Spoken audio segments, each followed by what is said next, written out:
नि सा गा पनि पनि धा पा पद पद गा नि ध सा नि सा गा पनि पनि धा पा पद पद गा नि ध सा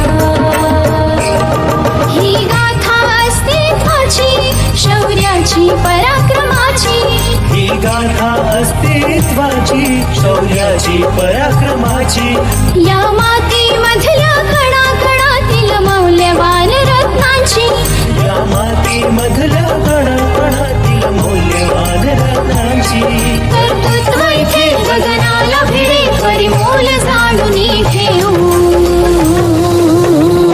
व्यक्तिविशेष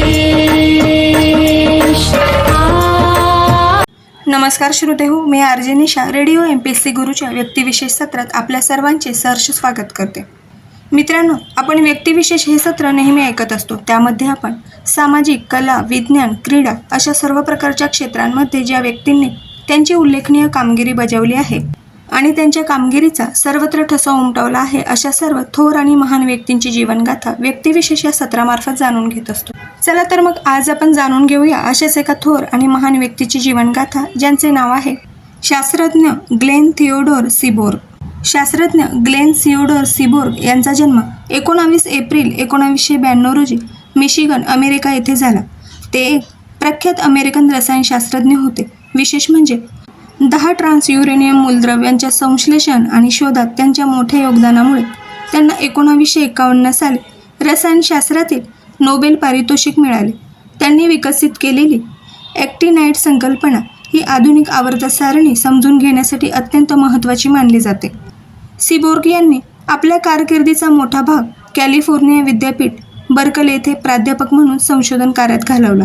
ते एक उत्तम संशोधक बनले. पुढे ते 1958 ते 1961 या काळात विद्यापीठाचे कुलगुरू देखील होते. इतकेच नाही तर त्यांनी हॅरी ट्रुमनपासून बिल क्लिंटनपर्यंत तब्बल 10 अमेरिकन राष्ट्राध्यक्षांना अणु धोरणावर सल्ला दिला.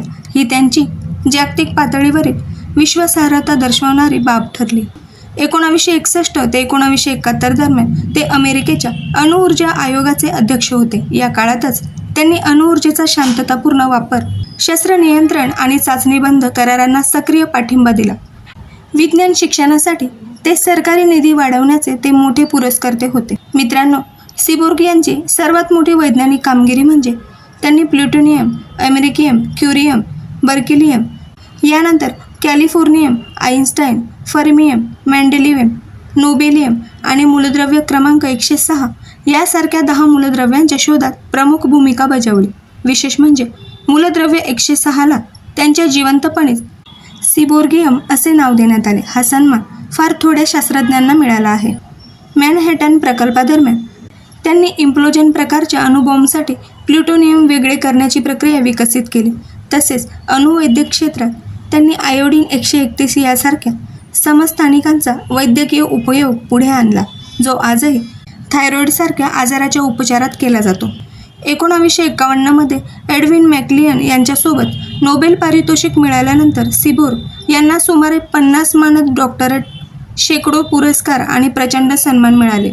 त्यांनी 500हून अधिक संशोधन, लेख आणि अनेक पुस्तके लिहिली. विशेष म्हणजे अमेरिकेतील हुज हूमध्ये सर्वाधिक काळ नोंद असलेली व्यक्ती म्हणून त्यांची गिनीज बुक ऑफ वर्ल्ड रेकॉर्डमध्ये नोंद झाली. लहानपणी क्रीडाप्रेमी असलेले सीबोर्ग यांना विज्ञानाची प्रेरणा त्यांच्या शिक्षकांकडून मिळाली आणि त्यांनी आयुष्यभर संशोधनाची वाट धरली. 25 फेब्रुवारी 1999 रोजी या महान शास्त्रज्ञाचे निधन झाले. पण त्यांनी घालून दिलेली वैज्ञानिक दिशा आजही जगाला मार्गदर्शक ठरते. श्रोते हो, आज सीबोर्ग यांचा स्मृतिदिन आहे आणि आज आपण या निमित्ताने त्यांची पूर्ण जीवनगाथा नुकतीच जाणून घेतली. मला खात्री आहे की ही माहिती तुम्हा सर्वांना नक्कीच आवडली असेल.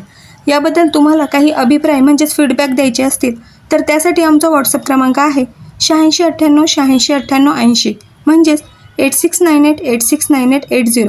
तसेच तुम्ही ऑडिओ किंवा मेसेज स्वरूपातही तुमचे फीडबॅक आम्हाला पाठवू शकता. श्रोतेहो, यापुढेही हे सर्व कार्यक्रम असे सुरू राहतील. तत्पूर्वी मी आरजे निशा तुम्हा सर्वांची रजा घेते. पुन्हा भेटूया व्यक्तिविशेष या सत्रात आणि जाणून घेऊया अशाच एका ज्येष्ठ आणि थोर व्यक्तीची जीवनगाथा. धन्यवाद. कंपनी सुरू केली होती.